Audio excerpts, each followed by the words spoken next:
Thank you for coming along. I'd like to begin our event this evening by acknowledging the traditional owners of the land, the Wurundjeri people of the Kulin Nation, and pay all of our respects to the elders past, present and emerging.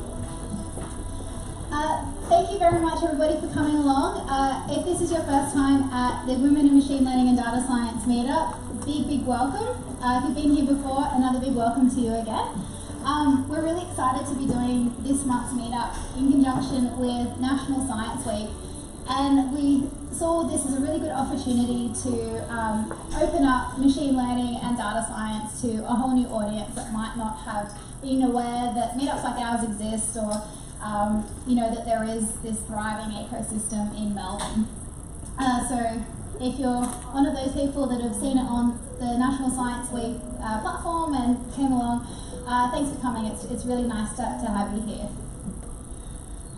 We start pretty much every meetup by seeing if there's any shout outs from the audience. There's really some great things that are happening locally in machine learning, data science, AI, and so we just open it up to see if anyone has any announcements they want to make or any news they want to put forward.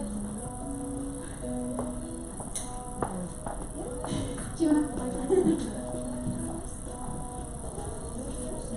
Hi, my name is Karen, and I'm an organizer for the Google Developer Group, and we're running a conference this year, which is sponsored by Google. It is called DevFest, and we're looking for some awesome female speakers. You girls can speak about whatever you want. It could be an inspirational talk, it could be maybe something technical related to IT or machine learning or data science. Anything's fine.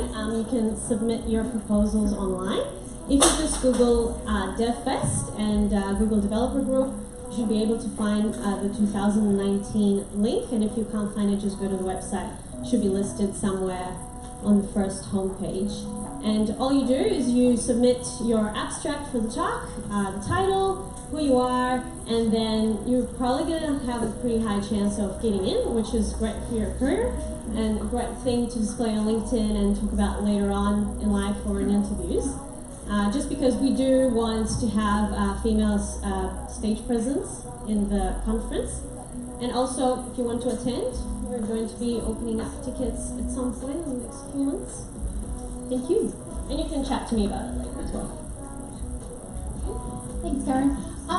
Further to that as well, we've got some fantastic mentors and people in the community. So if you're starting out or you're wanting to do a talk but you want a bit of help with it, or you feel like you could use a bit of workshopping with your talk, make sure you reach out to us. Like, we've got this great community in Melbourne and this great network that are really keen to ensure that the voices and the faces that are typically underrepresented in these forums are being given that spotlight. So yeah, don't let anything hold you back on that one. Did anyone have any other news? No, that's quiet month. It's too cold anyway. Right, so before we get started, I'll just give you a bit of an intro to Women in Machine Learning and Data Science as well. So it is a global group. There's chapters in Europe, in the States, in Asia, in Africa, and definitely in North America, possibly South America. We'll have to double check there. So it's this great global network. We've been going for about a year in Melbourne, and it's more than anything, we have talks, we have these things, but it's more a chance for everyone to get together and have a chat. What's really nice at this meetup is that you saw it yourself, everyone's having a chat beforehand. There's barely anyone on their phones waiting for the talks to start. Like, there's that really beautiful community of people talking and sharing, networking, and yeah, really growing their careers and the ecosystem together. So if you're interested, we'd love you to come. We've got a meet up just about every month, so you're always welcome. If you would like to do a talk, we're always looking for speakers.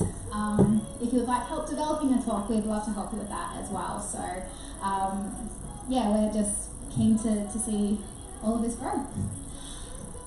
So then this evening, we're keeping this as a very, a very accessible meetup. It's all about learning what is machine learning and data science.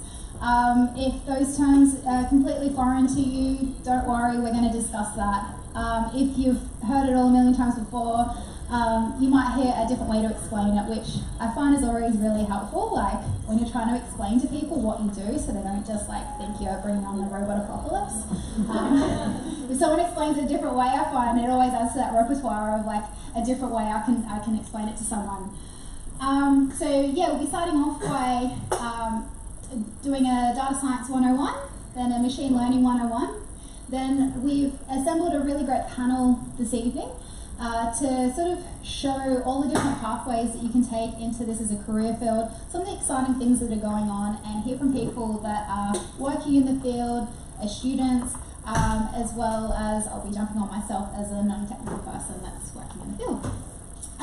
So without any further ado, I'll get Leonie to come up.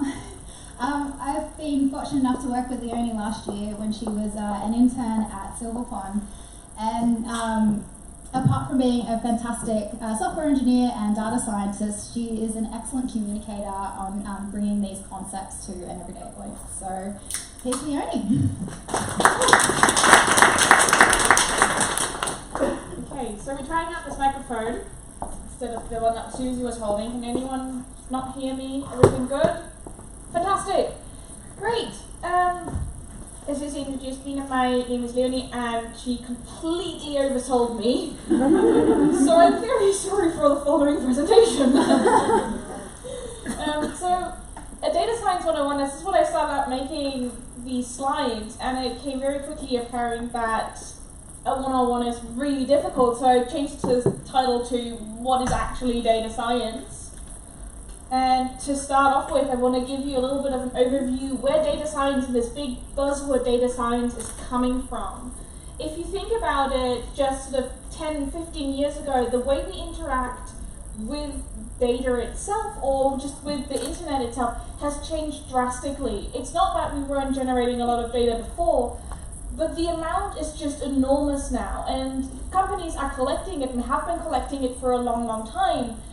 And until recently, didn't really know what to do with it, and it just kind of sat there and didn't do anything. So now, as the quantities of data is going up, the number of data scientists is going up to meet these demands of helping companies getting insights out of their data. Right. So I've asked a couple of my friends who still work as data scientists, what does being a data scientist actually mean to me? And one of them says, well, as a data scientist, I do a lot more statistics than I did as a software developer, but I do a lot more software development than I did in any statistics degree. So it's this overlap between computer science and statistics and big data handling and analytics.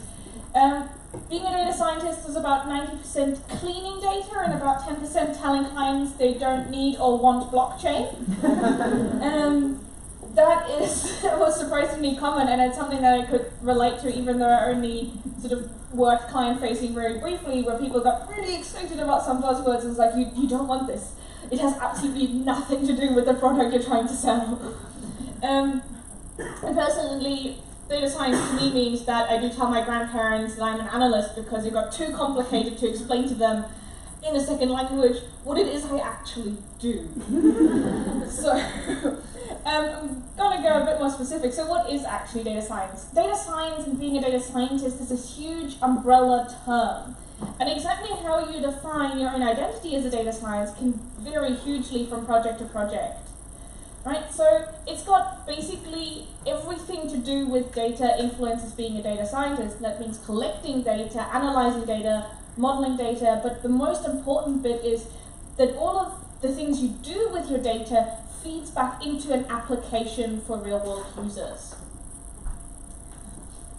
So moving on to the umbrella term, as I said, you define yourself as a data scientist depending on your role and depending on your projects for various applications. And these are sort of trying to split up into sort of 4 bits of what makes up data science. So you've got the business side of things, which is product development, data collection, and client management, i.e. telling them they don't want blockchain, unless they really do want blockchain. Then you've got the machine learning and big data side of things. Like big data, again, a relative term, but it means you handle structured and unstructured data that's normally really messy. It's normally in a database that you need to access and query and get permissions for. And then there is parallel processing and bits of optimizations. A lot of these fields will overlap with one another. But yeah, they're dealing with large quantities of data on a regular basis. There is some coding involved as a data scientist. You have to deal with data acquisitions. It might not be in a nice database. You may have to pull it down from online, depending what you're working on. Again, you'll be hearing me say a lot depending on what you're working on today. There is a lot of data cleaning because it's going to be unstructured, there's going to be stuff missing, you'll have to make new fields for the stuff that you're actually investigating. There is a lot of data engineering, i.e. just building a structure around your data to make it more accessible and easily handleable. I chucked in natural language processing in there because that's an up-and-coming thing where you have lots and lots of written data that's just in the form of text boxes that people have filled out. Then you have to deal with the influx of not just a yes and no question. In terms of maths and stats, that is sort of the nitty-gritty model side of things. That is building models, optimizing models, selecting features, designing algorithms. And I think that's what a lot of people jump to in their stereotypical knowledge about data science is all of this analyzation and model building and machine learning now as well. But there is a whole lot more to data science, and exactly how your role picks up on any of these 4 parts is going to be dependent on you, and it's dependent on the company you work with and the kind of projects you get. As Susie mentioned here before, when she introduced all of this, she's a non-technical person who is still very much involved in a data science, but more on the business side of things. We're not going to ask her to, write a new natural language processing model for us. Thank you. Not just yet, at least. Okay, but to get a bit more specific, so what kind of skills does I'm trying to make a cookie cutter mold for a data scientist here. So what kind of skills do data scientists have? Well, they've got some programming knowledge in things like Python and R. Python and R are the most popular ones just because they're relatively easy to pick up. They're well supported, lots of people have knowledge of them. R is fantastic if you want to do any statistical analysis, and you don't need to be, the complete whiz at these things, but a basic knowledge of these absolutely helps. There is a basic experience with machine learning tools such as TensorFlow, or just knowing what machine learning means. I'm not going to go into too much of this because we're going to have an actual talk on machine learning. And then I think the most important parts are the curiosity and learn new things, because the field of data science is constantly evolving. Until a few years ago, the term hadn't been properly coined yet, and here I'm standing trying to explain to you what a data scientist is, and this definition is constantly shifting. New technologies are emerging, our needs are changing for what data scientists need to tackle. So depending on what projects you get or how long you've been in the field, there will be a lot of new stuff coming your way to learn all of the time, and keeping your excitement for all of these new things is really important for the job. Good communication skills, also key. You'll be probably dealing with clients or family members at some point, trying to explain to them what you're doing for a job and why this is important, and no, I'm not going to move back home. Right. And that's technical and non-technical skills. For technical, you want to be able to talk to your colleagues and get into the nitty-gritty of this stupid bug that you've been having that you can't find on Stack Overflow. Or you've traced it back to a point from 2013 and no one's answered anything and it's been terrible. And then the non-technical side is talking to anyone else and being able to explain your project in a simplified way so that people still understand what the whole idea of the project is about without you showing them lines and lines of code. Right. this already, data scientists are flexible, so you'll be evolving a lot of skills. There is more to data science than just the big buzzwords such as machine learning. You can define what makes you a data scientist, very easily, and it will keep changing over the years.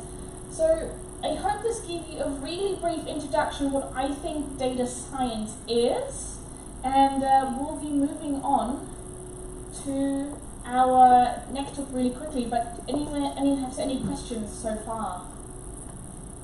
No? Raise a hand, don't be shy. And nice, I promise. Why is it so dark? I don't know. Alright. Any questions now that we have more light? No, that didn't help, did it?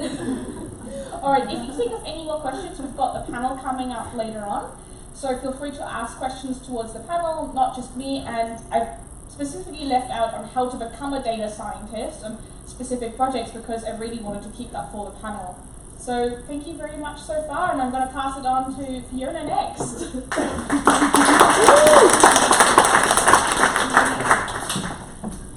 Thanks, Leonie. See, I told you she was wonderful. Yeah. So that was our introduction to data science. Next we've got Aisha. She is absolutely amazing. She was a finalist in what was it again? Breakthrough Junior Challenge, and this is one of the reasons I asked Aisha to come up and do the talk tonight. Was she was just able to break down a difficult concept so well in a couple of minutes, put it on YouTube, and got through this challenge and became one of the Australasian finalists, and it was just so well done. And I'm like, if you can do that, you can do it with anything. She's currently a student at University of Melbourne doing data science. When she's not being a full-time student, she's interning all over the place at places like Peter Mac, and coming up this summer in Google. Yeah, she's off to Google. So it'll be really amazing to have someone like her on the Google team. So without any further ado on this one, Aisha's going to talk about machine learning.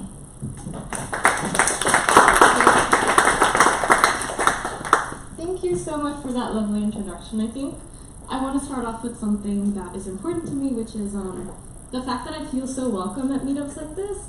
I moved to Australia permanently about 1.5 years ago, and I don't think I would have grown as much as I did in 18 months if it weren't for people that really encourage that type of growth. And I really believe in the cycle of if somebody helps you, then you should help them without expecting something in return. So thank you so much for being so welcoming to me. You guys are awesome.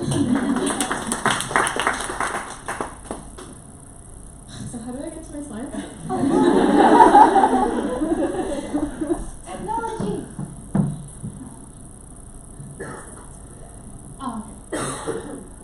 I'll pull those out. Okay, cool. I hope you guys can feel my big hoop energy. I got these big hoops just for today. Actually, the best compliment I got today was when someone told me that my earrings were nice. That's why I really like women meetups, because people understand the importance of big hoop earrings, Yeah, so this is my introduction to machine learning, and here we go. So you've probably heard of the buzzword machine learning so many times, machine learning in our app, big data this, blah, blah, blah. What does it actually mean beyond the buzzword? So before we actually answer the question of what machine learning is or how machines learn, let's talk about something that we all know, which is how do people learn? So how exactly do people learn? So if you think about the way that people learn from, when they were born, they constantly come across this concept, and then they're like, oh, this happened this one time, and it happened again and again and again, and so we must generalize this into something big. So we basically convert all of our experiences into something general and something into rules about the world. So for example, if you see a tree, and then its leaves are green, and then you see another tree, and its leaves are also green, and then you see another tree, and its leaves are also green, you're going to come up with this assumption or rule about the world that all trees have green leaves. So that's also something similar that we can apply to machines. Which is that machines work in a similar way as humans do. So they get data about the world and then try to generalize that into rules about the world without actually being told what the rules are. So, for example, if we were trying to predict the effect of the number of bedrooms or the size of a house on its selling price, we could put that data into a computer for it to tell us how exactly it interprets these type of rules. So, and if you feed it to a machine, it's going to understand at one point, as it comes across more and more data, that as the number of bedrooms increase, generally so does the price of the house. And this is a very simplistic explanation, and you're probably going to come across so many different data formats with much bigger and much messier, with lots of missing information that many of you probably already experienced. And it can get pretty messy, but this is kind of like a simplistic explanation of it. And the way machines learn, there are many different formats that machines learn, and I'm going to talk about the two, which are supervised learning and unsupervised learning. And you guys can probably already tell what this means. So supervised learning is when you tell a computer that, hey, I want to study the relationship between this variable and this other variable. So you actually tell the computer what you want to learn about, and so then it tries to make a relationship between what you told it to do. But unsupervised learning is when you feed it like data, and then you're like, I have no idea what any of this data means. I want you to interpret it and find out the different rules that are in this data that I know nothing about. So you don't actually tell the computer what to do. So many of you might, if you're not already in the realm of machine learning, you might be asking, like, what's the difference between machine learning and artificial intelligence? Aren't they essentially the same thing? And that is a very valid question, and it's something that many people don't actually get clarity on. So artificial intelligence is a pretty general field that tries to answer the question of how do we get machines to act like human beings? How do we actually understand and model the way humans think and understand intelligently, and get that into, you know, something artificial like computers or machines. So machine learning is a part of artificial intelligence. It is a part of the question of asking how do we get machines to think intelligently. Like in the same way, humans aren't defined by, you know, how smart they are. They're also defined by other things like eating, dancing, drawing, coding, and all other sorts of stuff. But of course, machine learning, as much of a cool field as it is, it does come with its own problems, and one of those problems are biases. The data that we feed machines aren't objective, and that's something that people forget, that people assume that data automatically means objectivity, and it doesn't. So an example would be, like, if you feed a facial recognition algorithm, and this is actually a very quoted problem, that if you feed a facial recognition algorithm with a bunch of data about faces, but you only put in a certain type of race, and this is a problem that has happened over and over again. If you in the training set, if you only put in fair-skinned people or people from a Caucasian background, it will not be able to recognize people from other races. And that means that if you have such a biased set of data, the computer assumes that something that isn't the norm is the norm. And the problem with this is that when people try to use that technology, that biased technology, it leaves out people, and it excludes people from being able to contribute and use that type of technology. This is, again, a very simplistic example, but it does have an effect on the way people use technology and does affect real lives. So that's just one of the problems that come with machine learning that needs to be addressed. And another problem is that, sure, like, the way people learn and the way machines learn, they're kind of related to each other, but machines don't fully learn like us yet. Like, to you, this looks like a cat, right? Like, you would look at a cat and you think, like, oh, this is so cute. But to a machine, it's just a bunch of random pixels that happen to be together to create a certain pattern, and it doesn't understand the context behind it. And that's just one point of improvement that we need to do. Computers don't understand concepts in an idea fashion like we do. We think of the things that we learn about as ideas that are related to each other with context. But machines don't do that. They understand things in terms of, like, low-level features. And because of that type of thinking, of the way machines currently learn, the reason why it makes up certain rules about the world or patterns about the world, we don't really understand why it's happening. We just know that when you feed data to a machine, it happens to come up with a bunch of rules, but we don't really know why. So those are two problems and 2 points of improvement that we might need about machine learning. And yeah, so thank you, and I really hope that you got like a little bit of insight into machine learning, and I really hope you felt that big hoop energy with my talk. And yeah, does anybody have any questions to ask before we go on? Anything? Okay, cool. I think we're okay. Thank you.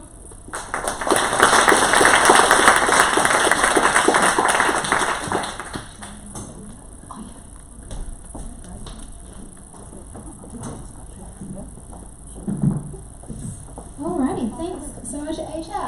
So we're going to get started with the panel in just a moment once we bring some chairs up.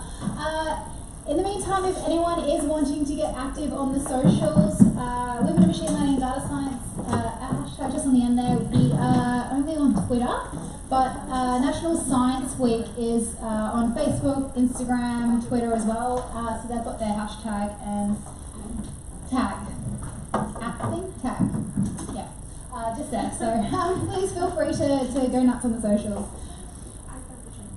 So we're going to bring up all the other panelists, and we'll get everybody to introduce themselves online.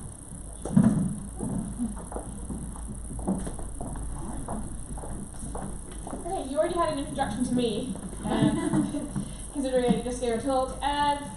Real quick again, I'll be moderating this panel to the best of my ability now. My name is Leonie, in case you've forgotten in the last 10 minutes. I have a bit of a background in data science. I currently work as a software engineer, and I have what Susie calls my very dirty past in astrophysics. So yeah, I'll be moderating the panel for the first sort of 20 minutes, asking them a bunch of questions, and then I really hope you guys will ask questions. Really don't be shy, otherwise I'll have to ask more questions for 10 minutes. Please don't make me do that.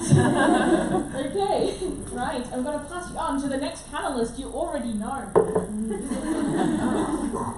Can I just introduce myself? Yes, you introduce yourself. Oh, hello. Hello again.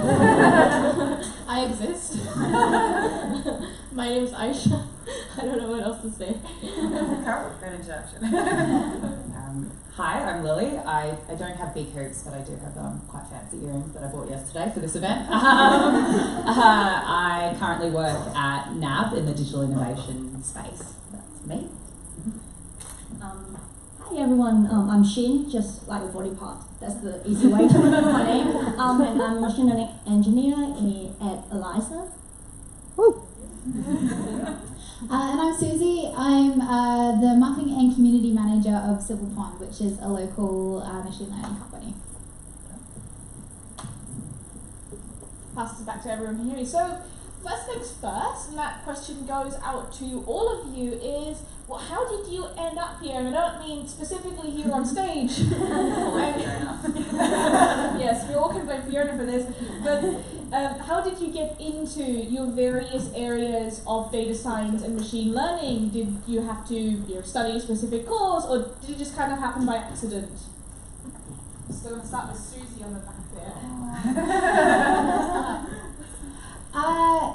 So this is probably one of my favourite questions that gets asked, because right now at the moment with the industry, there's not many people that, like, as they're leaving school or as they're growing up, go, hey, I want to work in AI. That's probably starting to happen now, but for people working in industry, that's not really the case. And so you talk to so many people and they've got such meandering different career paths, and it makes like the lunchtime conversation so interesting because everyone's got such different and diverse backgrounds. Mine included. I grew up in a pub, worked pretty much every job in hospitality, was managing hotels. When traveling, decided I didn't want to do that anymore. Long story short, ended up trying to do a VR startup. And one of those I failed people. And along the way started working for Silver Pond. And I just really enjoyed it. I love that sort of that space where you're bringing the emerging technology to people, and how that interacts, and helping to translate what the amazing things that our engineers are doing and they're creating, and trying to tell the story in a way that my mum can explain it is pretty much the benchmark I aim for. I guess for me it's more like the people that I met along my career. So I guess I have to thank my thesis supervisor for introducing artificial neural network to me when I was at uni years ago. And then I was fascinated by it, and I did a thesis project and very much enjoyed it, which is like a classification subsystem to categorize the cycling operation of heavy machinery using artificial neural network. And then after that, I wasn't doing much machine learning, but I was just super into it, and then I did like online courses, did some pet projects, and then later on I got an opportunity in a startup that does image search system, and then I got into computer vision and deep learning by working with this amazing computer vision postdoc colleague. So yeah, I guess I was lucky enough to actually meet the people, like-minded people, and I guess partially they got me into this amazing field. So I'm similar to Susie. I had a sort of unconventional, twisty story to get here. I actually started out, left high school and thought I wanted to be a nurse. So I've come a long way. I did my 3 years of nursing plus a year of honours, and during my honours year I got introduced to data science, very light sort of introduction, like very basic statistics. Discovered that I really loved astrophysics, was very into astronomy, very cool, and started working for a telescope shop in Sydney.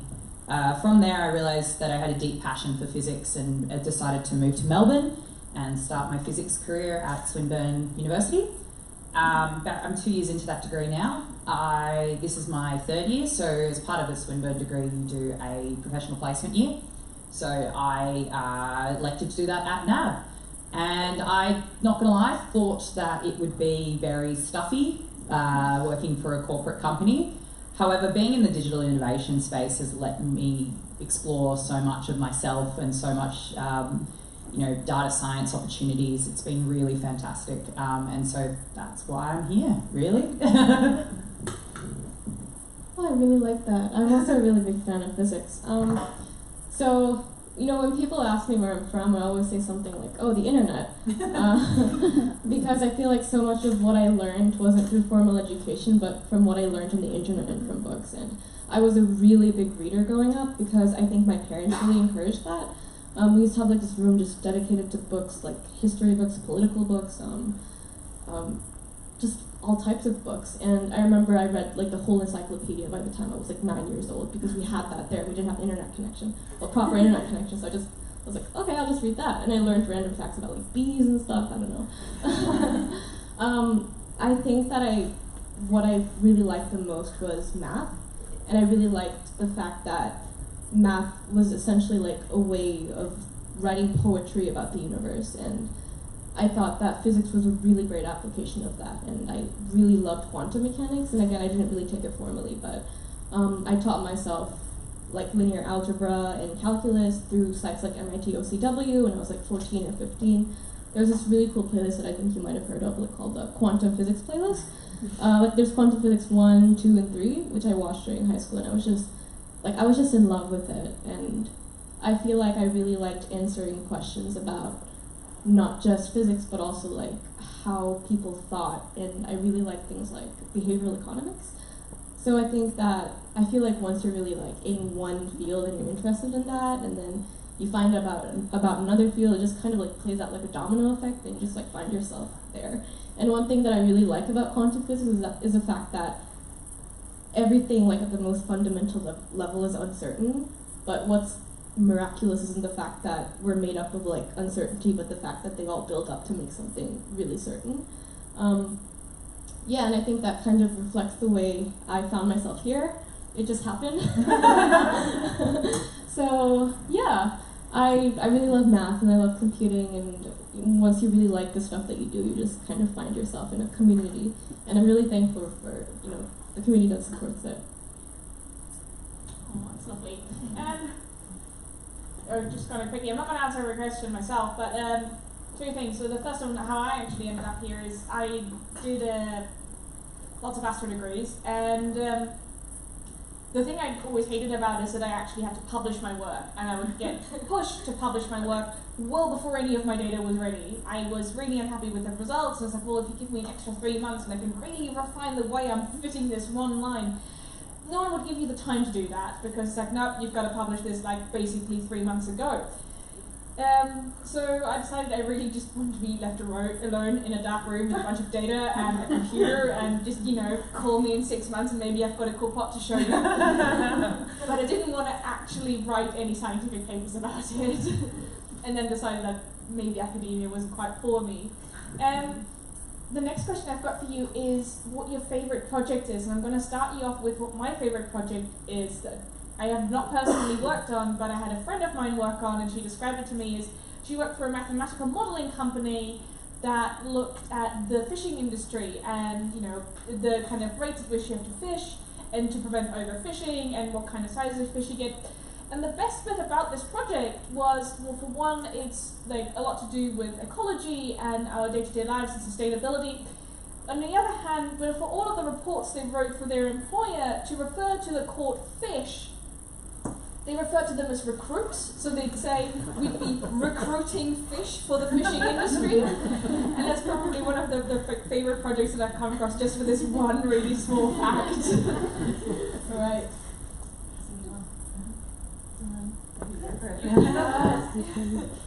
I think that the most interesting project I worked on was something that is called, it was called e-diversity. It's called like economic diversity, and I'm sure many of you have heard of this mathematical quantifier called L-diversity. But anybody heard of it? So it's just basically a way of trying to like secure data by making sure that you can't find out who the data is about. And one of the things that I was really interested in is understanding the actual causes of algorithmic bias, and what, like the example that I used in the presentation about facial recognition algorithms. And I realized, you know, most people don't go out trying to misrepresent people. It just happens that we unconsciously embed our biases into the data that we put into machines. So the thing is, like, if only people were aware of the fact that their data was biased, then it wouldn't be as big of an issue as it is now. So one of the things that I worked on was this quantifier that told you that your data was too conglomerated at one point, and it would just essentially like notify you like, hey, your data is a bit too conglomerated here. You should probably fix this. So yeah, I thought that was like a pretty cool project that I worked on, and I felt like it addressed a big thing. So yeah. So over the last summer, I had the opportunity to work with CSIRO in their Centre for Astrophysics and Supercomputing. It was an awesome opportunity, and the project I had for that was discovering pulsars, which are like space lighthouses, next to our supermassive black hole, so Sagittarius A star. I developed a data pipeline that was meant to process raw data and output it to in a user-friendly way. So yes, I developed a pipeline. No, I didn't discover anything.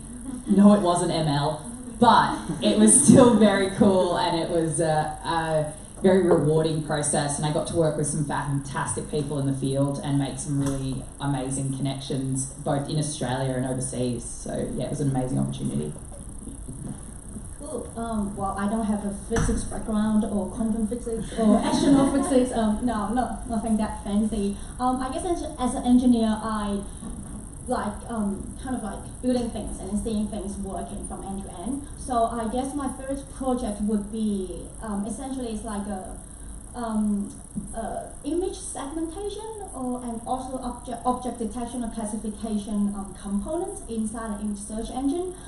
So for that, I pretty much do like everything from collecting the data, which is like a bunch of images of design images like chairs or some sketch of like a couch or like a lamp, as for like intellectual property purpose.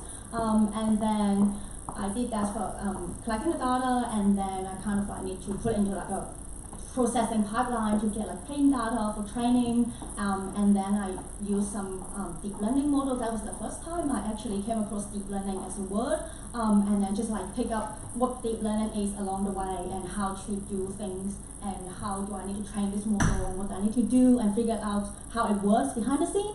and I develop that, and then also I get a result. We get a model as a result with like a acceptable accuracy, and also then I have to figure out how to implement or productionize this thing into a search system that it can be used by our customers. So that is a very steep learning curve for me, and it's a big project as well. It's my first time to do deep learning stuff, so I learned a lot. I remember it was, I don't know, just like exploding my brain, not just by doing this, but I learned a lot and I feel super rewarded afterwards. So yeah, I would never forget that project.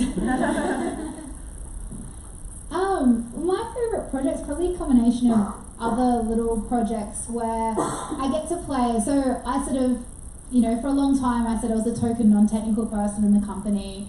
I don't code, for a long time I thought that I wasn't that technical, but I always used to love using white label apps and things. So, making an AR app to, for people to project what they created in an AI installation, or I got to make a chatbot recently for the Victorian AI and Robotics Showcase, and it was sort of these nice little things that make me it was sort of really nice, where I'm like, oh, I'm not technical, but it's like, oh no, I kind of am. Maybe I am a little bit, but also that technical doesn't mean that you have to be able to code in 10 languages, or you can, and it is amazing, like what, the machine learning engineers do and the data scientists is really amazing, but like, it sort of helps me realize that we need all sorts of people in the industry, and that's just going to keep growing. And we're going to need more people that can do all these like random things and that are thinking, why don't we do this? Why don't we do that? So, yeah, I think it's like those little projects I'm involved in where I get to build something myself for a change and go, oh, that was actually really fun, and I created it, and I'm going around the office going, look at my thing, I did it. And they're like, that's really nice. And they're like, so how you thought about it? It's like putting in a CSS code, and it's just like, oh my god. I'm back in my place. No, they're always very kind about it. But yeah, it's just like, I think it sort of makes you realise that, or it made me realise that there's some really exciting things out there, and you don't have to go get a degree, you don't have to have all of this big backlog of education and experience to access the little steps and those little things that can help you, but also help you communicate what's going on in the world. So I hope that made enough sense. Well, I'm going to pass this back to Susie in a second again, because my next question is kind of following up from what you just talked about, and I love the expression of backlog of education, which I've got more questions about in a little bit, but no, what I would like to talk about next is for Susie and for Shin, is about skill diversity when you work in data science and machine learning. How much do you actually have to know yourself versus how much do you have to know as a collective team? And how are you supported in developing new skills?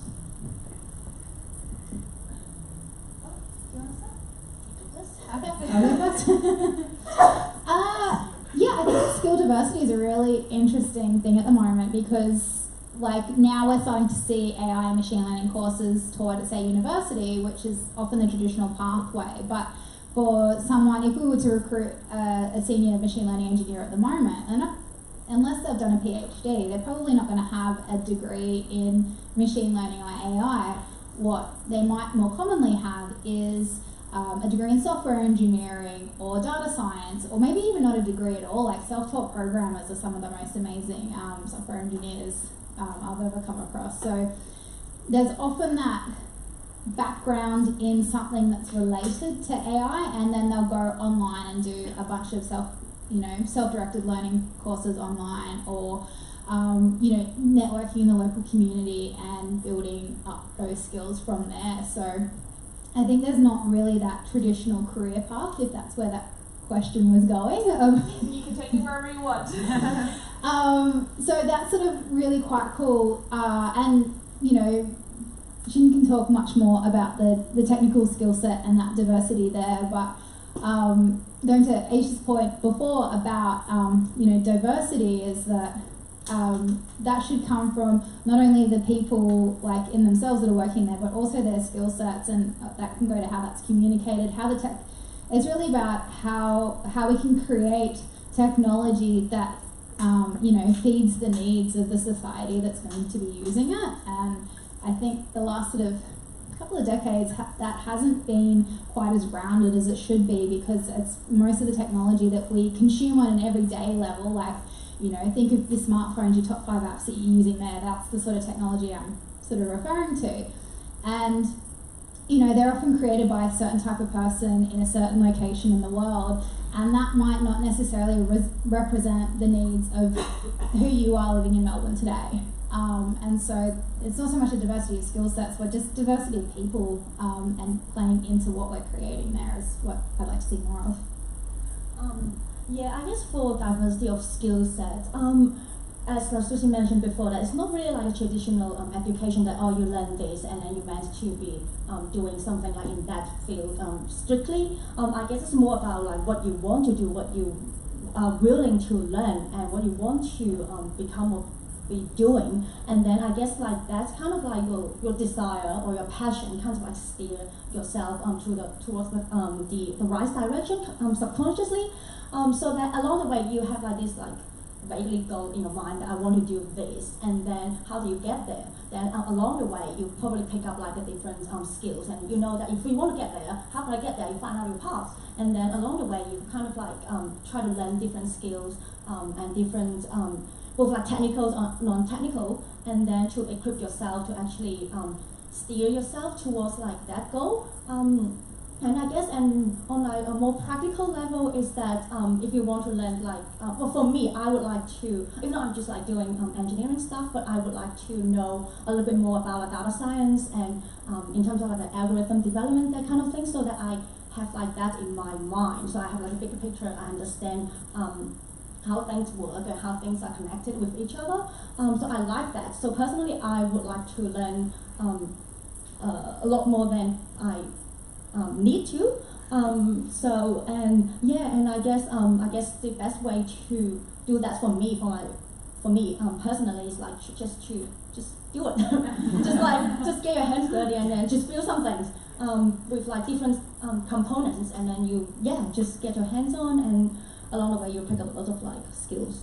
I'm going to interrupt real quick and give it a follow-up questions. But you were supported by your workplace in getting new skills and putting in that extra time, and you were supported, and people like your colleagues will come up to you if you've got a problem. It's like, let me give you a hand with this. Yes. I guess sometimes it's slightly related, but I was going to say that because I just applied for Australian citizenship not long ago. It just feels like I belong to this country now. It's really because of like the workplace. So I have worked in an amazing place previously, and that actually inspired me a lot, and I get a lot of like support, because before I get into that place, I don't even know how to quit Vim. If you know Vim, what Vim is, I literally don't know. I have to close the terminal and open a new terminal. And now I guess most of the time I develop or write code in Vim. So I could feel like it's like an exponential growth on both technical or non-technical side for myself. And so I did have a lot of like support, and also my current workplace, and also I could feel the same thing. Sometimes like your workplace change your career dramatically, and I feel like this is my second breakthrough. So yeah, I do feel like lots of like support, and people like are eager to learn and eager to help other people to learn. So it's like it's a great vibe. Yes. Sorry, I remember the second part of the question now. I think like our workplace is really like that as well, where you've got, and then that comes from having so many people with so many different backgrounds career-wise, is that they're able to share different, you can learn from one another, you can like build your skills with one another, and it's kind of a nice part of the field at the moment, because there's so much new ground being broken all the time, like academia leading the front, and then there's sort of big companies that are translating that academic work into commercial solutions. There's this constant stream of learning, of reading papers, of like finding out how to convert that into a real life solution, and everyone's just feeding off one another. Melbourne's got a really great local community as well, so outside of these workplaces there's so many people that want to like learn with you, not just show you something, but like work out the problem together with you, so that's quite exciting. Right. So now for our two students, or more recent students, I'd like to know, so you've spent quite recently a lot of time at university and academia, so we're speaking for that academic backlog. And that sort of dominated your life, and academia has a very particular culture that you get fully immersed in. So now that you're in industry, what do you find are sort of the key 2 or 3 differences that you found? They can be positive or negative, compared to being a student previously. So I'm actually still a student. I'm in my second year of university, and I feel like the industry experience that I did have was like so I worked at Peter Mac for about 6 months, the Cancer Research Center, and I'm going to be at Google this summer under Google Maps, and I felt like the differences that I felt when I was at university and outside of university is that sometimes I felt like people really looked at me like, oh, you're so much younger, like what do you know? And I always felt like, I feel like I really grew up with that, like being, in quotations, the youngest person in the room. So I remember when I was like 15, and I walked into a competitive programming club in high school, and it would all be like final year university students, and I felt like nobody would take me seriously until I established myself. And I felt like going from like university circumstances into like industry when I was in my first year of university was like, I felt like I really had to be like loud about the fact that I can do stuff. I can do stuff, and probably I can do it better than you. if somebody were to be like, what do you know, kind of stuff. So I think that especially for like a younger audience, like I actually have a friend whose sister is going to come study in Australia, hopefully, and I think the best piece of advice I would give to somebody like that would be like, make sure to establish yourself and know that you are worth so much more than what people credit you for, and if people don't credit you for that, then you need to be loud about it. So I think that was probably one of the differences that I really felt, and I felt like I really needed to be loud about it. So I've only been working in industry since February this year, and I am still a uni student, so I'll go back next year. Back on Centrelink. And so I suppose the biggest difference I think comes down to a personal level. Like at university, I study very hard, and I tend to do well. At industry, you tend to have to like prove yourself a bit more than at university. And as you were saying, like you kind of have to be that loud voice in the room that says, no, I'm worthy, I need to be here. Whereas at university, because I'm a mature age student, I tend to be a bit more intimidating because I'm a bit older. So I think, in industry, and also like things like teamwork as well, I think there's a big difference there. Like university, you kind of, you're all working towards that final grade. And you all want to pass the subject, whereas in industry you can kind of half-ass it, and so dealing with people within a team is different. But it's been a huge learning experience, and I've enjoyed almost every minute of it. Right. I would like to ask where you're going to see the industry going. So we've talked a lot about how data science, machine learning is constantly evolving, that new technologies and statistics and methods are emerging all of the time. So where do you think, what's going to happen in the next few years? Are we going to get overrun by robots, or are we just going to get really good at identifying cats? Or is it all the same, really? I feel like people really forget at times that technology is a literal economic concept. And the things that come out, really expensive are the things that we give priority to. Like, for example, things like cryptography, things like internet security. These are things that stem from... This infrastructure is stuff that stems from things like war. And that's because we prioritize that over other technological developments. And I feel like in order to give a direction of where these things are going, we need to be aware of the fact that technology is defined as something that progresses society, like as a very general term, and it doesn't have to be the technology itself or the technicalities of the technology itself, but also what people contribute to it and what people understand of it. And I think that as, you know, this industry, not just industry, but the world grows more and more connected through things like, see, this is like, if you ever feel like you're bad at public speaking, just remember that this is me, like, right before I talk every time. The world is getting so much more connected with things like the internet, and I'm a really big advocate for autodidactism and learning by yourself. And I feel like when you put education at the core of things, people learn and people know what is important and what is, you know, in quotations, like the right thing to do, and become more aware. And it's kind of hard to tell where exactly we're going, but I feel like as education grows more and more expensive, it's not like robots are going to take off over the world, but people are going to be more aware of the correct decisions and the implications of their decisions with technology. I hope that made sense. Yeah. So back when I was working with Syra, gave a talk about my data pipeline, and the first question I got asked after it was, what is the role of machine learning in this project? And I sort of had to stop then and wonder, like, maybe we need to pump the brakes a little. Like, it's very well, you know, it's very exciting and we do a lot of very exciting things, but I don't know whether we've stopped to consider the implications enough. And I think we ask a lot of times, we go gung-ho into doing things as machine learning because it's really friggin' cool, but we don't stop to consider why or what are the end sort of human implementation of it. So it's all very well and good if you write a clustering software that spits out ones and zeros and whatever, but how are you actually going to use that, and how are you going to make the field that you're in better for it? So I did respond to that person. I said, you know, I just don't think we need it right now. So I think sometimes it's a common thing in this area that we just go for it instead of asking why. And I think why is a very important question that we forget.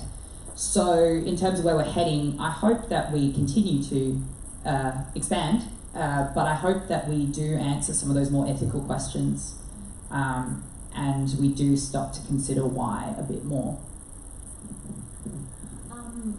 I know that machine learning seems to be still a buzzword, I would say, and people are still talking about it and trying to figure out what to do with it, and still don't really know what it could bring. Especially in some like more traditional industries. So I would say it's still in like an early stage of industrial adoption. I guess especially probably in Australia, probably the world as well. And the more traditional industries, for example, like resources and infrastructure or like some regulatory technologies, they don't probably really understand machine learning that much. For example, like building construction sites, and they actually, it is good that they actually have the awareness of like machine learning exists and try to adopt this into those industry, because at the moment they literally send a person out to the building construction site and look at like whether there's a gap in a scaffold or whether how the progress is going on the site. But I mean, those things, some of them probably can be automated by like image recognition or like machine learning, that kind of things. So I think people are still exploring these techniques in some traditional industries. So I would say where we are heading, I would say probably would have like a little bit more disruptive opportunities in terms of like DS and ML in those industries. And on the other side, I would like to see more robots running around with machine learning algorithms or like cool stuff, and more like personally, I want to get into like robotics and just be like a hobbyist to actually have like a human-sized robot to play around as a playground, that kind of thing. So from my point of view, I would like to see more robots. Or use more robots. I don't know if it's so much of a prediction, but I'm quite interested to see how integrating machine learning more and more into our everyday lives changes how we act as people and how we interact. I was reading something the other day about AI being used in education in China, And they've got this great, a couple of companies that are doing great tutoring and helping kids develop by being, a tutoring service. And that's, seeing really great results. But then they're like, oh, let's put it in schools. Like maybe, we can have that be the focus more than the teachers. And it's like, whoa, hold on. But it's kind of interesting, like how people are, going from this, oh, this is a good tool and can help support in this situation, to let's put it in, and maybe that's, well, it's worked well here, why can't it work well being the main thing? And I don't really want to see that play out, but I think it will, and it'll be interesting to see how those trials go, and maybe it'll fundamentally change education for the better. Maybe it's been that sort of, that crux that we've been, potentially waiting for, and in 50 years' time we'll all be like, wow, how great was it that thing happened? But yeah, just how it has that impact to change our interactions, and how we sort of go about things as it is. Like, Google's in our everyday vernacular. You don't say I'm going to look up something, you say I'm going to Google it. So that's just an example of where technology is already impacting us without even realizing it. And yeah, it could be some really big things with machine learning and data science, and that'll be interesting. Maybe not fully exciting, but definitely interesting. Alright, I'm going to open the floor to you guys in a moment, but I want to sort of finish my part of this up with a small anecdote. I went to the ISC, the International Supercomputing Conference, in June this year, and they talked a lot about what cool things you can do with machine learning on these enormous clusters that are petabyte scale. Larger now, I'm trying to remember what comes above petabyte, and I can't quite remember. But they've just commissioned a new huge array, and one of the talks that was given was by a bioengineer, and they talked about the amazing things the human brain can do, and this enormous computer that they've been utilizing did exactly the work of 1% of the human brain, or 5 mice. So they can do full brains of mice. We're not quite at humans yet, so I don't think anyone has to fear being replaced just yet. But yes, more robots. I'm also pro-robot. Alright, so show of hands if you've got a question. We'll repeat it back to the audience so that everyone can hear it, but make sure you shout at us. Yes, in the back. So we had talked a little bit about supportive workplaces, and I'm curious to know, how supportive are your workplaces of you asking these ethical questions that might ultimately hurt somebody's bottom line by saying oh, this is the best robot solution for replacing everyone in a fast food restaurant with a screen. How open are your places to saying, this might not be the best thing for society, even if this is the best thing for next quarter? And if they are, how would you initiate that conversation? Okay, so summarizing the question a little bit is, how does your workplace support ethical decisions and ethical decision making, and calling people out when stuff is clearly not completely going right? Who wants to start? So, one thing that I really liked about the people at Google is the fact that they were very open to criticism. And I know that it doesn't seem that way initially, but I felt like when people are very predisposed to learning different things, then it just automatically means that they're open to discussion. And I remember when I first walked in, I'd be like, okay, what if I accidentally say something bad about the company? What if I say that Google Maps is trash? Because it can be sometimes. And I felt like they would hate me for it. But then I realized that they have this culture of not blaming the people, but blaming the infrastructure that allowed the mistake to happen. And I feel like that type of culture really allows you to be able to express the things that you don't like, because it's a room for improvement. So I would say that Google is generally, with a grain of salt, pretty supportive of counter discussion, just because it helps progress the company and increase morale and improve the infrastructure that they have already. So generally, I enjoy being able to talk about and criticize things as well. So NAB is in the news very frequently.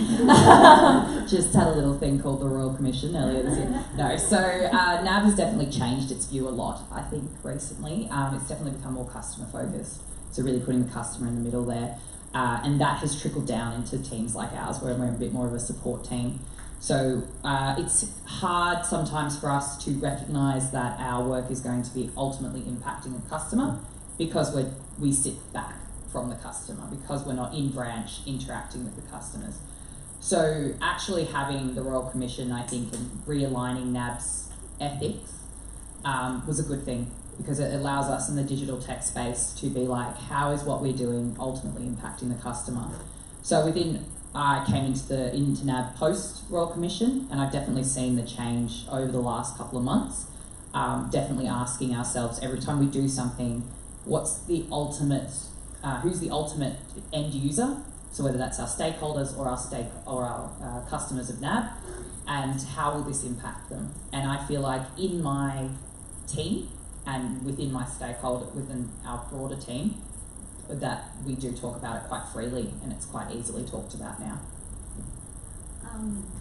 I guess for me, I have been a technical person for like a few years, and always like in the technical space, and even though it's like deep learning, machine learning, or AI related, but I've never came across the thought about talking about AI on a philosophical side. But in the last 2 months since I joined ELIZA, I've been reading like ethics AI papers and try to like actually think about what it means and what's the ethics behind AI at the back of my mind. And just because in the team is like this supportive culture, we are open to discussions, and generally everyone just has like good intention in the team to try to like build something good.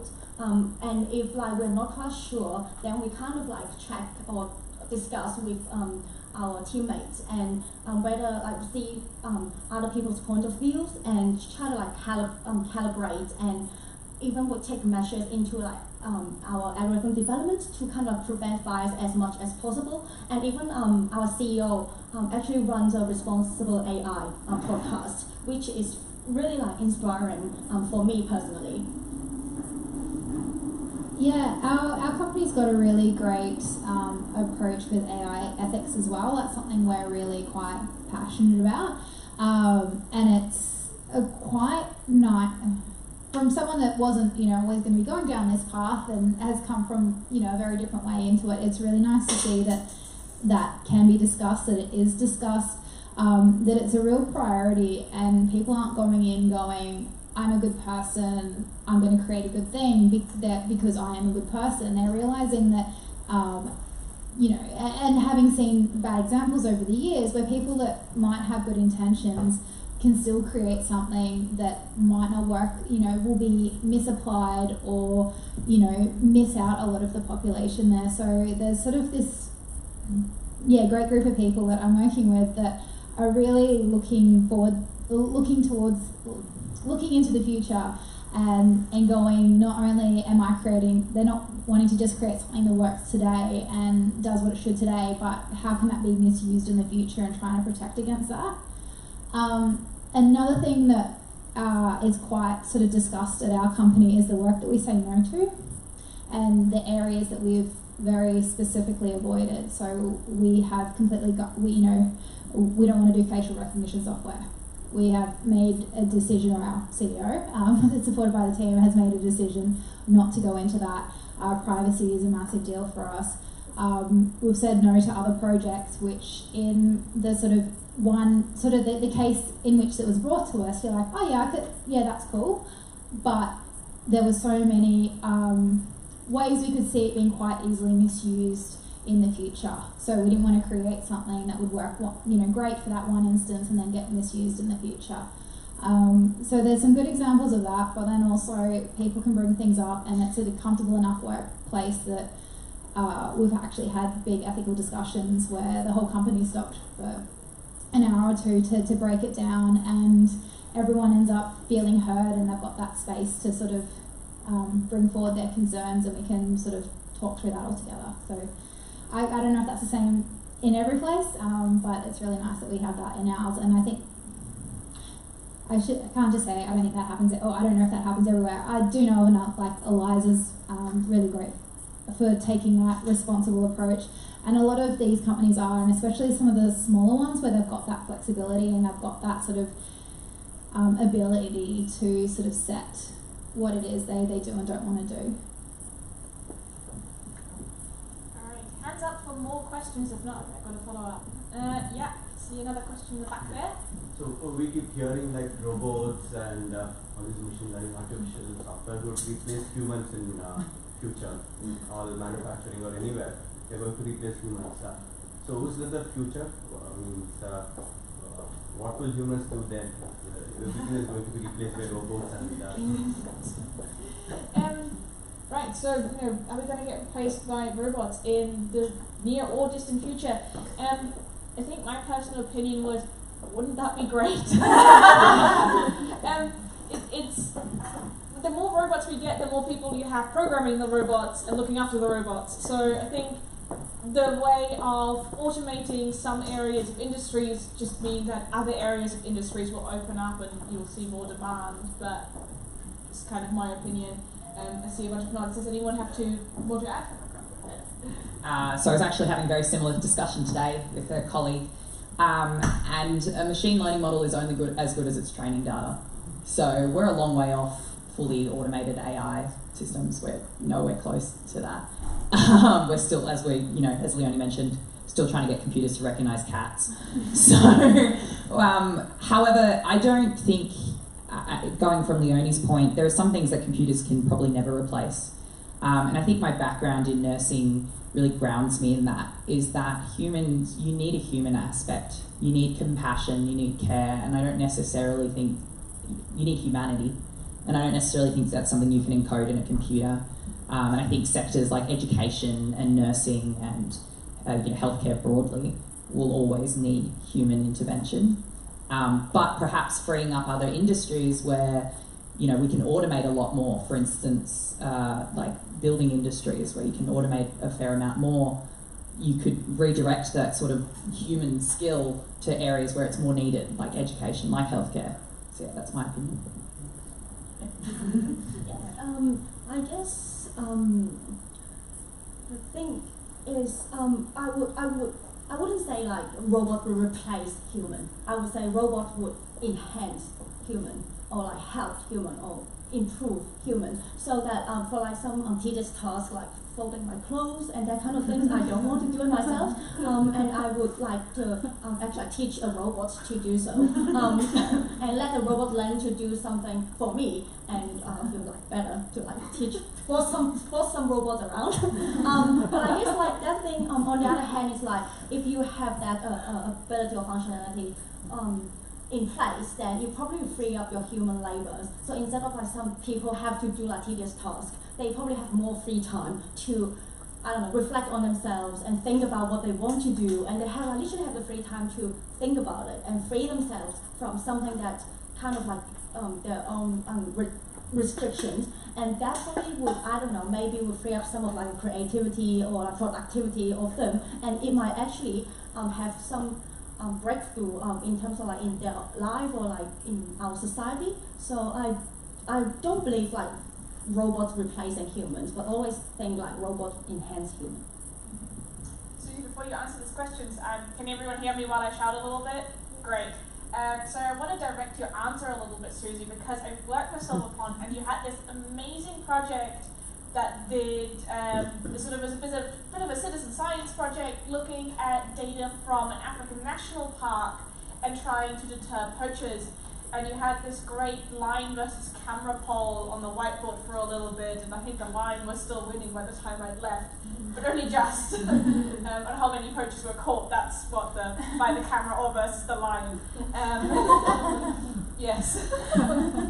This is one of the reasons that the software was in place, to deter people from getting in there and getting eaten by a lion. Anyway, Susie, if you could talk a little bit about that project, that would be fantastic, just because I remember it being such a great thing.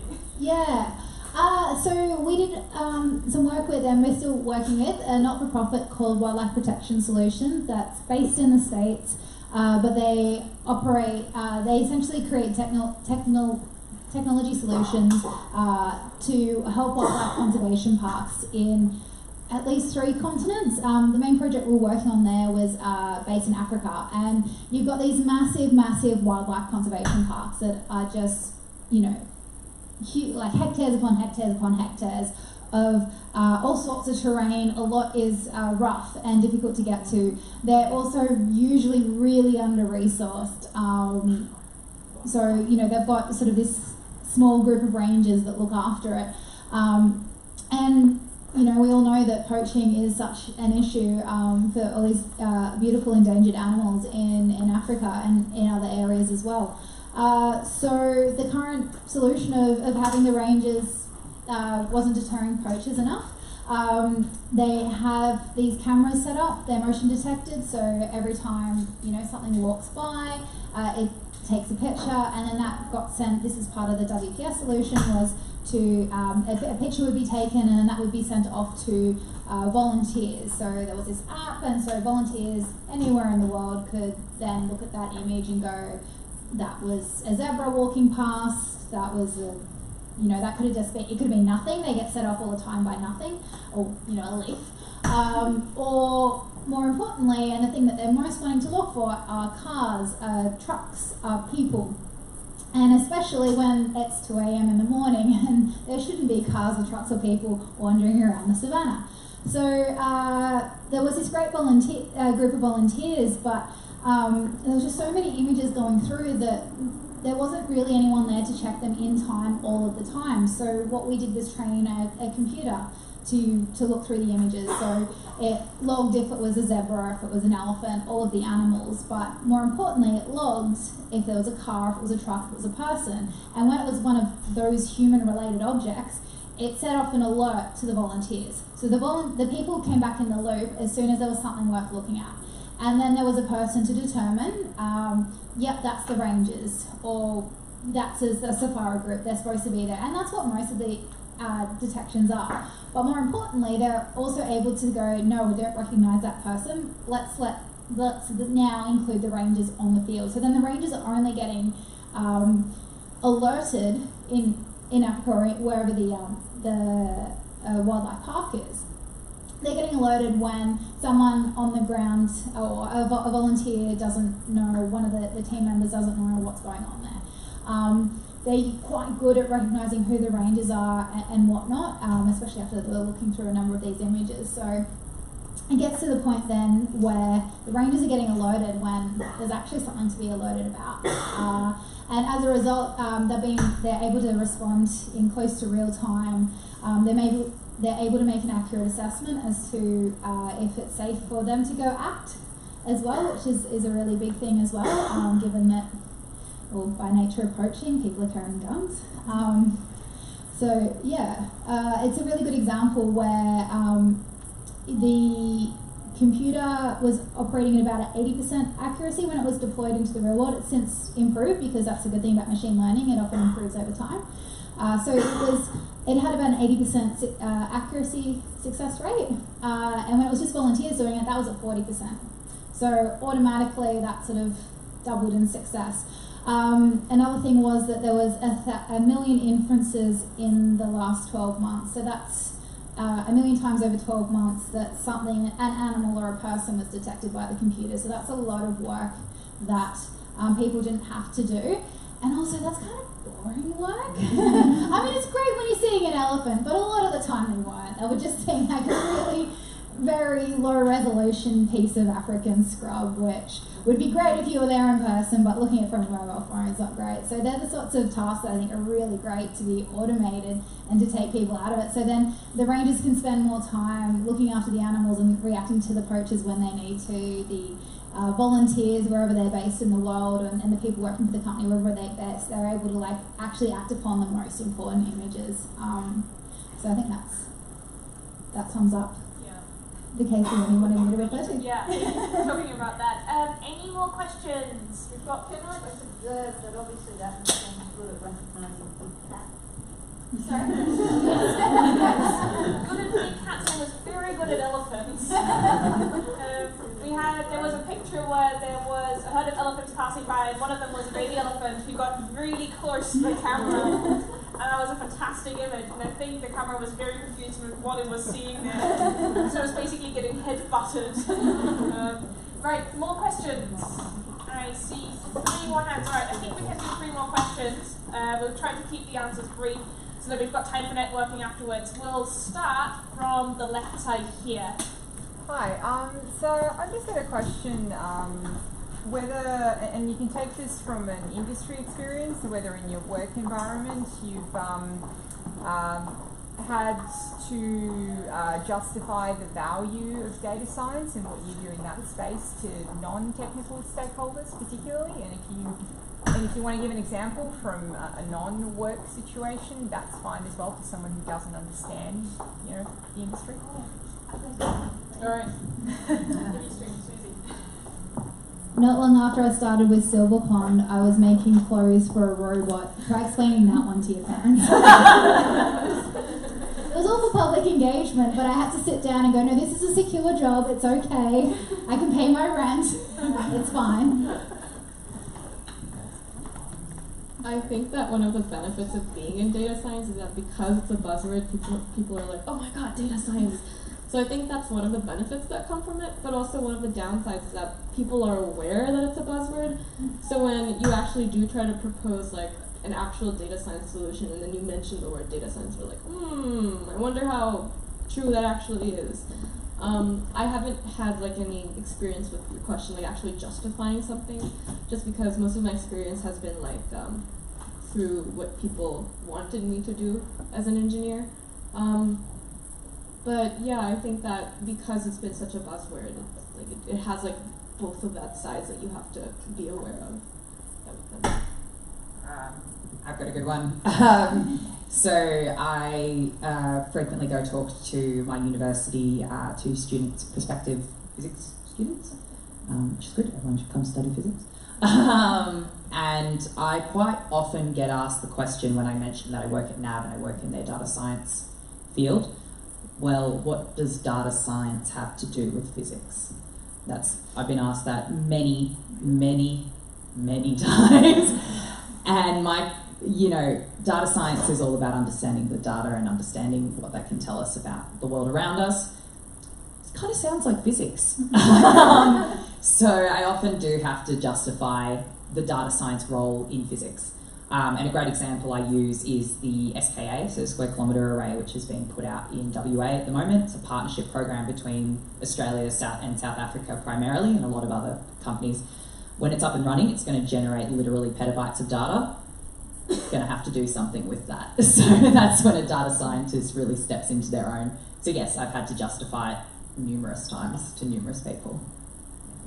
You've got one, or I'm passing it back? I've got one where I actually had to justify work, and this was during my time trying to do a PhD, and it got to the point where what I was trying to do was fitting what was basically a density curve over a bunch of measurements that I'd taken, but to do this I had to bin all of my data.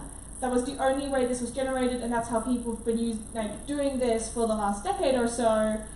The problem with this is if you only got 100 data points and you need to bin them and you need to have at least 30 data points in a bin, you end up with about 3 data points. I could fit just about anything to that. Literally just about anything. So there was a lot of back and forth, and it was me stamping my foot and saying, no, we can't do this. This is where I refuse to put something into a paper to publish it. It's like, it's complete and utter garbage. I will now spend 4 extra weeks talking to someone else in a different department on how to make a fitting function that goes through a machine learning algorithm and optimizes a curve fit without me having to bin this data. It is still the favorite program I've ever written. I only understand about half of it, like the half that I've written. The other half is complete black magic.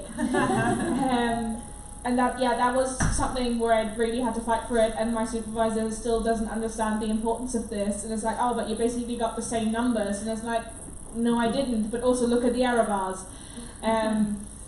That's something that I felt was really important, and no one else but me is ever going to read this paper, but I am so pleased. Alright, move on to the next questions because there were 2 more. Yes, please. what advice would you give to a data analyst who doesn't have the IT or computer science education background, who wants to self-learn and become a data scientist? I think my advice is you already have a lot of the skills. Like, don't be afraid to sort of, go out and apply. And the best advice I have is get your hands on some data and just play around with it. So that means going on to Kaggle, taking part in hackathons, stuff like that. That can be really valuable just to make connections and talk to people and get to play around with really cool data sets. Every single engineer on my team at Google Maps is self-taught, including myself. I started doing competitive programming when I was like 13, 14, and I had to learn C++ like entirely through documentation that I found online. I think that a really, really big part of specifically of software engineering, not necessarily like academic computer science, but specifically like IT and software engineering, I would say that a very significant portion of people who are really good at the things that they do taught themselves, and you really don't, you're not like an outlier because of that. There's just so many resources online, and like Name a few resources. so many, like you mentioned Kaggle, EDX, Coursera, MIT OCW, YouTube, and then documentation, and then so many more. Stack Overflow is your friend. It really is your friend. And then Future Alert, they're just literally just Google it. Like you mentioned, just Google it. Yeah. Yeah, I would echo that. I'm self-taught in Python. I've taught myself all Python. I know a lot of people, especially because, people that are in the, I think someone over here mentioned, people in the industry now there weren't courses available. There are now, but they weren't. And so, yeah, Stack Overflow, copy and paste is your friend. And don't be afraid to do that. There's coding skills and like people that tell you have to write in functions and use static method in class, whatever. That will come later. All that crazy stuff will come later. It's only just coming to me now, and I've been coding for 2 years. So don't be afraid. It's probably my best thing, and don't be afraid to throw yourself into the deep end. I guess I mentioned that before. Like, if you want to be a data scientist, and then I suppose you would just figure out your way towards that goal. And resonates with what Lily just said. I self-taught myself Python as well, and I was a Python developer previously, and I self-taught Python at my first job because I was so bored at work, so I just learned Python if I don't need to do work, and like something like that. And if you are interested in it, and then as well as like online courses, for machine learning, I would recommend like a concrete example. Like probably everyone already knows about like the machine learning course by Andrew on Coursera, and there's like a Python implementation of that course. It used to be in MATLAB, and I did the MATLAB version. So it's like online courses would be definitely, I would say, it's like a starting point, and self-taught code yourself, like coding Python or R, that will definitely help. I'll just finish up with 2 points. We might list a whole heap of those in the meetup comments as well, so don't feel like you've got to remember all of those. I think the other real success story behind so many people that are self-learning is that there's so many different resources that you can pick the person or the style that matches you. There's so many different learning styles out there that there's a whole internet and other resources that you can tap into so that you can find what works for you, and you can find that passion point that drives you to keep going through those courses and the right sort of projects that keep you wanting to learn. And I think that's probably the power of the self-learning. It's not that everyone's gone to the library and picked a stack of books and read them. They're able to the internet's there now, so they can find the right courses that speak to the information that they're interested in learning. And I think that helps that self-directed learning, as you're finding the stuff that really floats your boat, and you can keep going with that and not just like what's been given to you. Alright, gotta be real quick with the last question. Is the person that asked the last question still here? Yeah. Always talk to us afterwards. We're still going to be here doing networking stuff, so don't panic. Yes, It should be just a quick one anyway. Yeah. Just with machine learning and data science becoming more prevalent in the industry, do you think it's going to evolve as a specialist skill or just another tool for full stack developers to be picking up? Well, I currently work as, well, my official title is technically software engineer. I do a lot of other things, and a lot of other things are a lot of data science and a lot of machine learning. So I think it's going to go the way of at least like basic skills and basic knowledge will have to be integrated in sort of more fields in general. But I wouldn't rule out that people will specialize and become experts and consultants in these fields because there's just so much to know.